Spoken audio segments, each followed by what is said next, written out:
Yes, you have seen and heard the outcome of that meeting yourself, and I'm sure you heard the chairman, the acting chairman, Umar Damagum, call that meeting the NEC meeting with just one item on the agenda.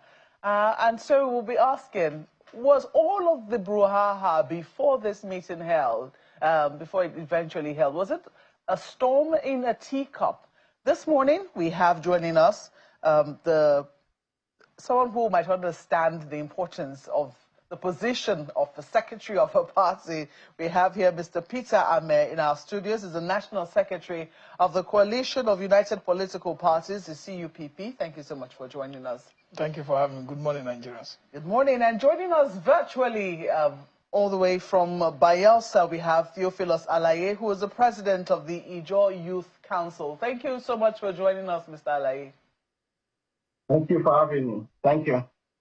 Well, let me start with you, Mr. Ameh. I'm sure that, you must have been watching events that led up to this point where the PDP eventually had this meeting and eventually they've been able to reach a compromise as to the status of the national secretary of their party. According to reports, he's been reinstated. But those who, have been his supporters from before now say he never went anywhere. He's always been performing his functions as the national secretary of the party. It is just now that they have now chosen to regard him. What would you say about the events leading up to the meeting we saw yesterday?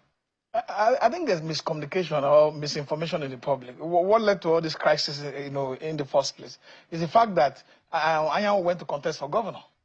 And you can't be contesting and be run primaries in a political party based on the constitution of the PDP, and then you now became the candidate of the PDP in Imo State, and then you hold on to, you can't continue to hold on to the position of national secretary at the time. So that was what brought this current impasse that we're seeing. So what would have happened? Where the PDP got it wrong?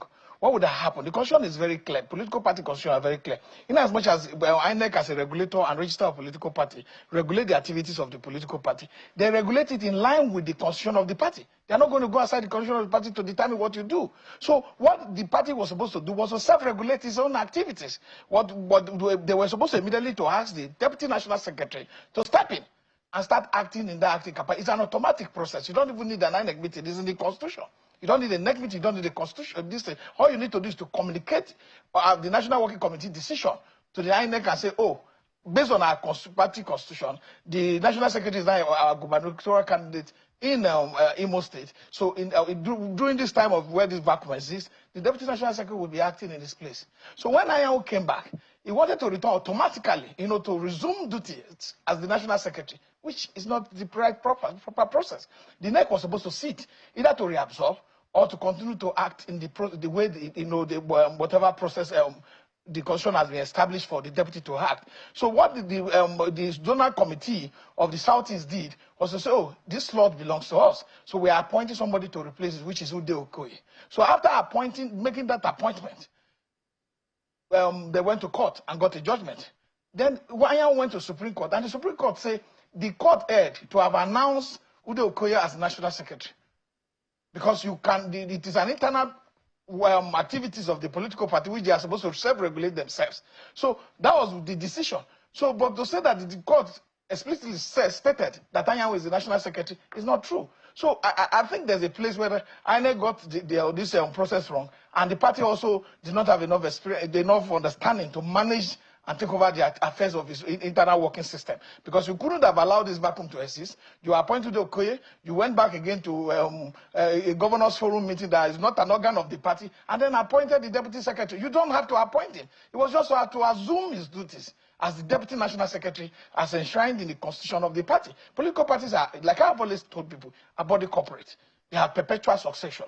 And if everybody in that party resigns today and remaining one person, that party leaves. So it is not a thing that people should want to try to legislate all process of political party into law. So party must understand their constitution, work in line with that constitution, and so that they can bring sanity to the processes that lead to the development of our democratic process. There are lots of juggernauts within the PDP, and one would assume that they would have considered some of the things that you have said, and I'm sure that's what led to the arguments back and forth, and eventually they decided to go and see the regulator of political parties, which is INEC. That's the meeting we saw last week. And it would seem that coming from that meeting, they realized that, look, if we didn't go this way, it would seem that we'll have a legal problem. So are you quite satisfied at how they have resolved let's say, the crisis within their party? The crisis have been resolved, and if they are satisfied, I'm okay. What we want is a stable political atmosphere. They have already made mistake, I told you. Because if you had allowed the deputy secretary to act pending when the next seat to allow appointment from the southeast, you wouldn't have had this impasse in the first place. So for INEC to eventually say, oh, the national secretary is your secretary, you have to abide with that regulation, because at the end of the day, you will not be able to have your candidates and other thing put through if the national secretary refuses to sign. But in another case, we are in as much as INEC should regulate political parties, it should not be over-regulated, because we have a situation where if you have a 13-man national working committee, because the party national working committee is supposed to be responsible for the day-to-day running or activities of the party, and if you have a national working committee that was duly convened and has form the necessary quorum to take decision, and 9 out of them say, oh, we have taken the decision to be like this, and then INEC overrides them. That also, weaken the internal working of party system. So we must have a place for where INEC has its authority, where it stops, and where the party, authority starts. Did INEC override them? Did INEC not just say, well, this is the situation we currently have on our hands? Was there any statement, any part of that judgment from the Supreme Court that specifically named Ijaw as the national secretary? That's what we're asking. There's none. So if there's something like that, that's when INEC will now insist, go back to your national, because Ijaw was a candidate of the party, the provisions of the Constitution. Well, running up to this particular meeting, we had also seen other issues being brought to the fore. I mean, it's also stemming from the PDP, and then people were also talking about how it took the president's intervention. So we saw that meeting between Barrister Nyesom Wike, who's the Minister of the FCT, and Governor Siminalayi Fubara, who's been suspended as Governor of Rivers State, happening at the presidential villa. That was before the president traveled out of the country. And all of these activities were happening, leading up to this meeting, it would seem. So it would seem that there have been efforts here and there to try and reconcile things. Some people have said, look, it's a little interesting that it is the president, who is a member of another political party, who has now had to intervene in this crisis. I do not know what your take will be on this matter, Mr. Alayi, given what it is that we've seen. This is also as you comment on development within the PDP.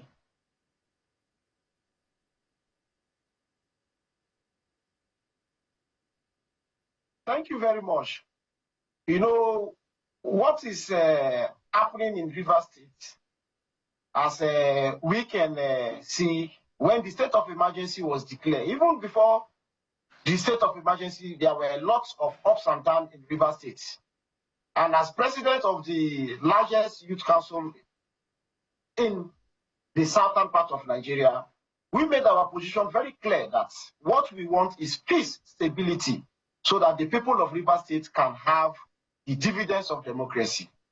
And over time, the governor, Siminalayi Fubara, has always made it very clear that nothing is too big to sacrifice in order for Rivers State to have peace, so that the people of Rivers State can have the dividends of democracy. Mr. President have intervened before this time, and this is the second time he's coming in.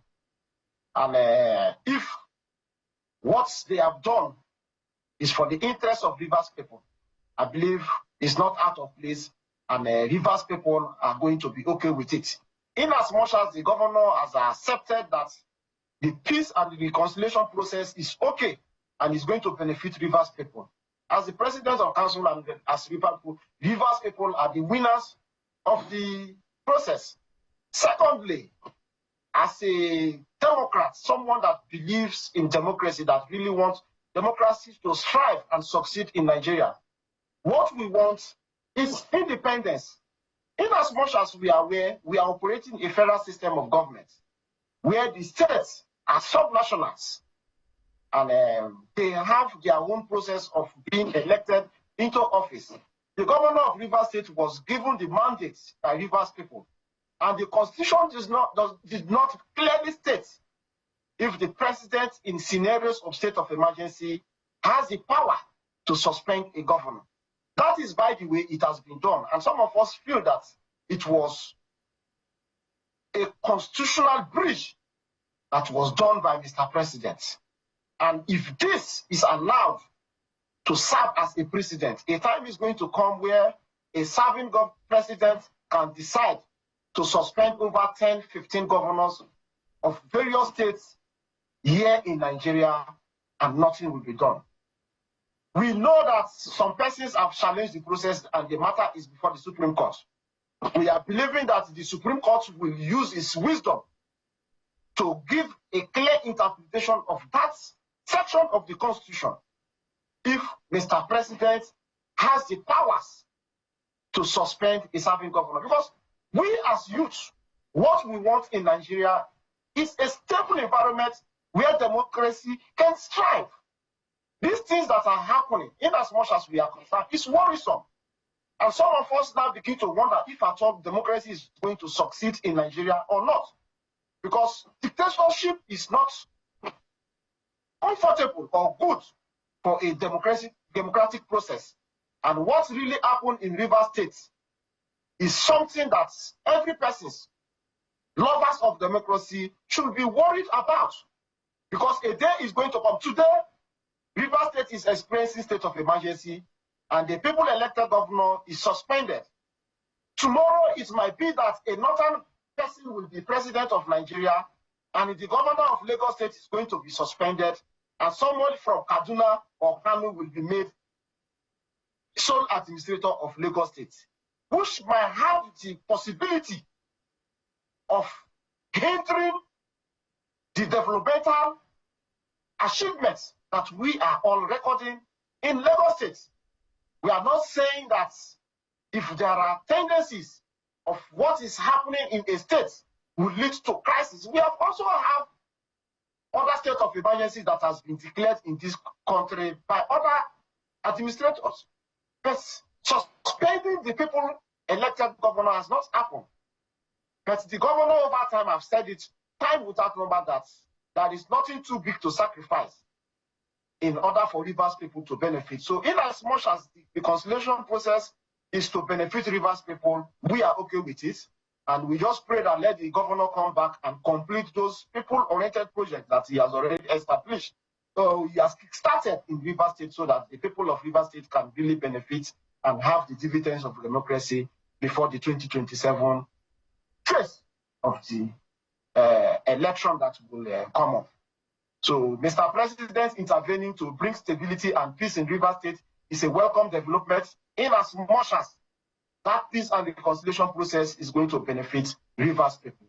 We as the Youth Council, the largest youth organization, we are in support of it.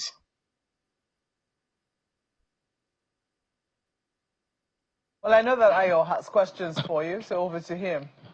Well, thank you, Maokwe. Let me come to Mr. Ameh with you in the studio.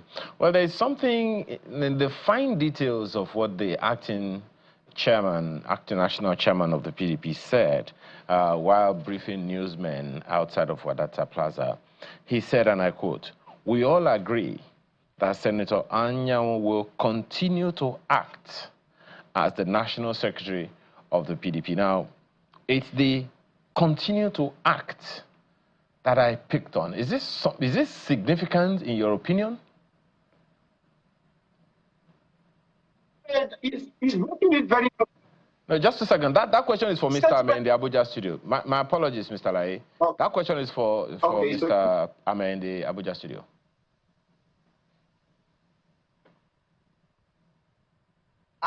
Ijaw was supposed to be a substantive national secretary because he was elected at the convention. So if there was a break in its process of, continuing for that 4-period term as enshrined in Section 223 of the Constitution, where you have organs of the party elected periodically for a period of 4 years. And if that is not longer, there, the party had reached a compromise within their caucus and NEC meeting, and I don't know whether INEC was there in that NEC meeting. They have reached a compromise to allow him to continue to act so that they can have some level of sanity.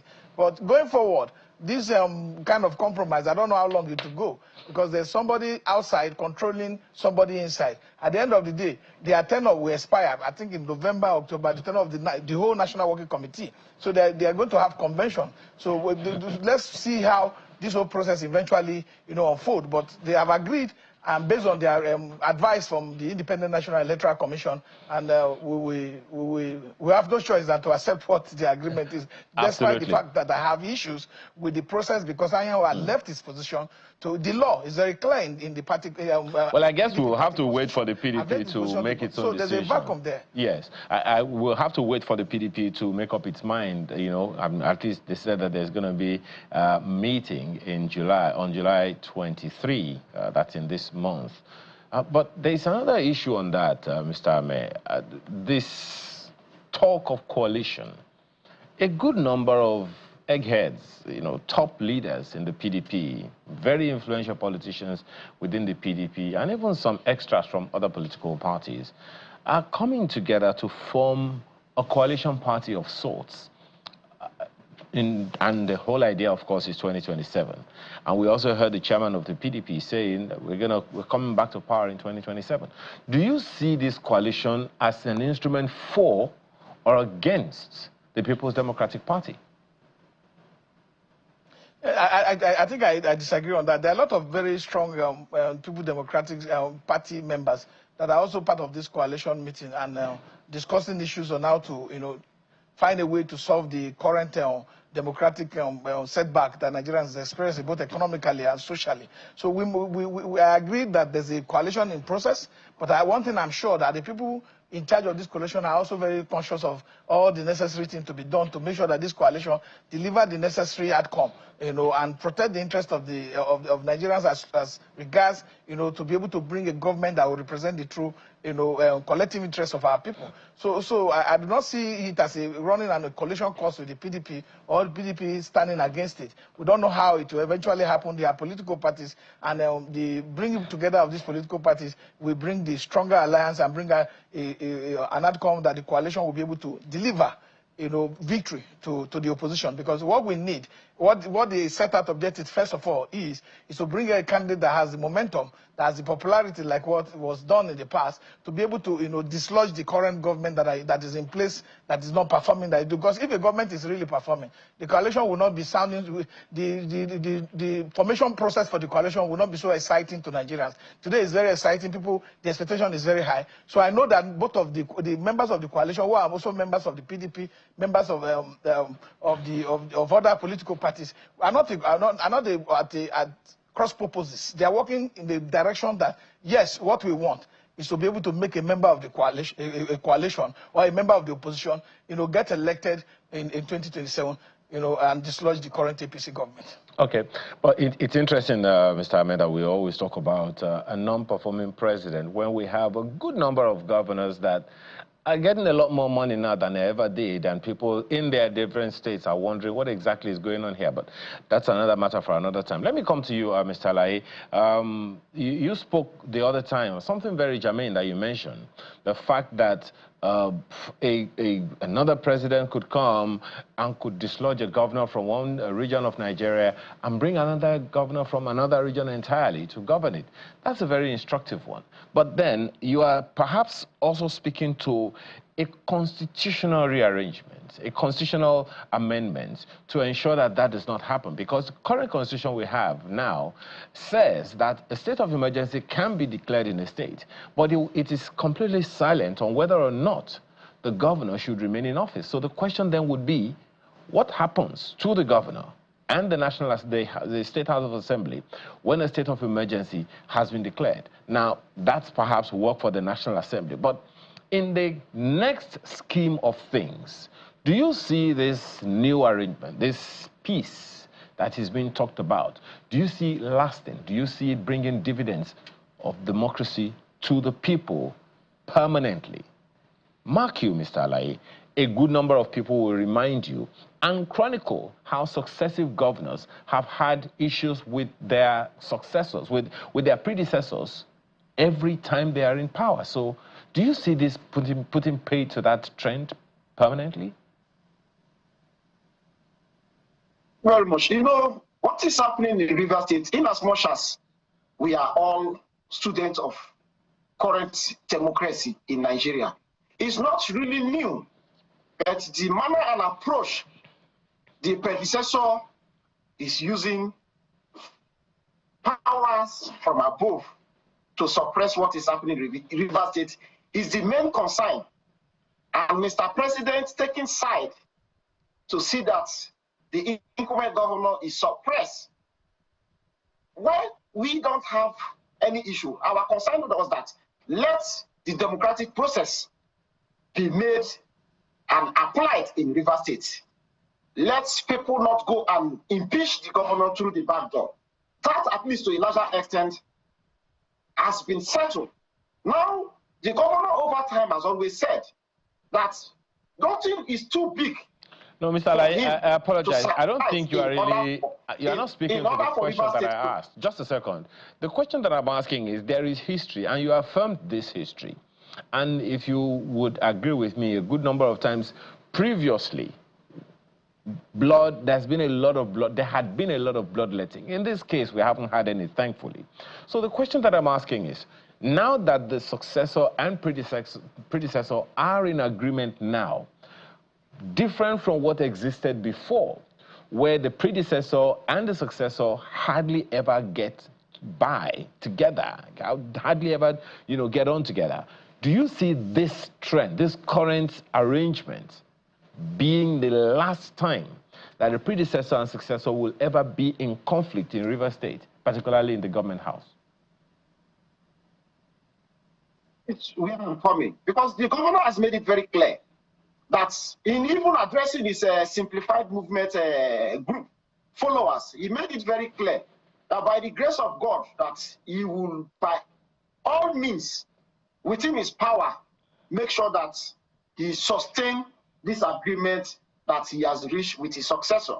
So believing in who he is and the kind of person he is, I believe that this peace process is going to be sustained in order for Rivers people to have the dividends of democracy.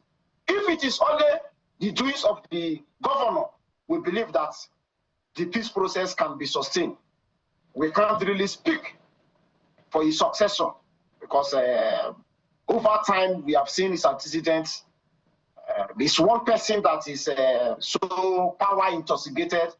So we don't know if at all if the governor comes back and he will want to impose some unnecessary or those things that are not within the agreement documents that the governor have had with him.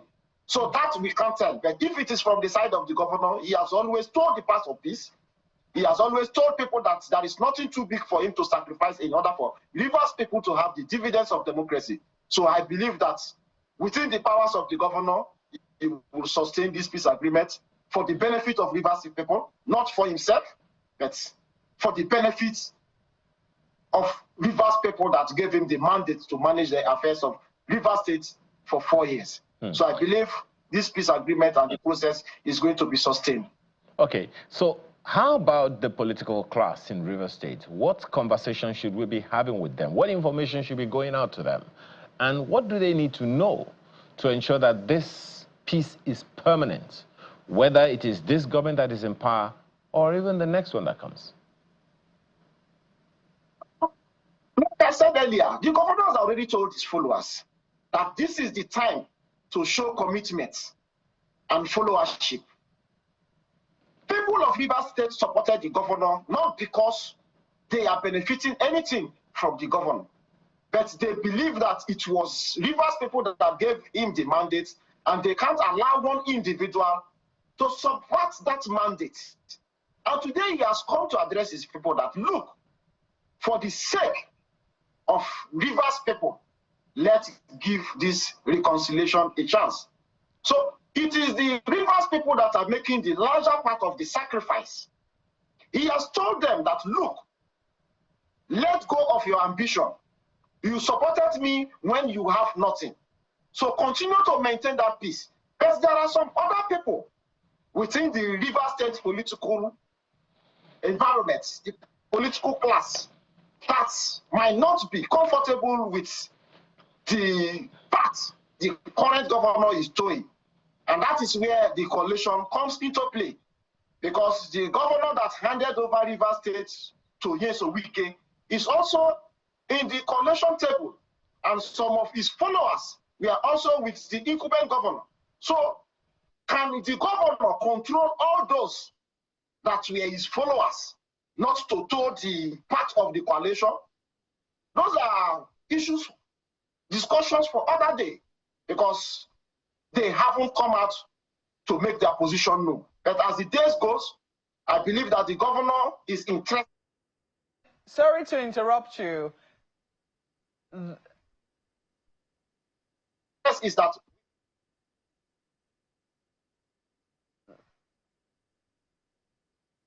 so those are where that's where the question lies, really, as to whether or not the supporters who are not privy to the terms of the agreement, whether they will be supporting this peace process, because we've already heard from some of the governor's supporters that they are not in support of this, that they think that what has happened is not a settlement. They think that what has happened is an outright surrender of the governor. And we're already beginning to hear those kinds of discontent. You also seem a little discontented when you say that, look, all of the time, it was not the governor who was the aggressor. It was the former governor of Rivers State, his predecessor in office, who was the aggressor. So when you have sentiments like this already being expressed, do you think that the environment will allow whatever peace pact that has been reached, find and take root?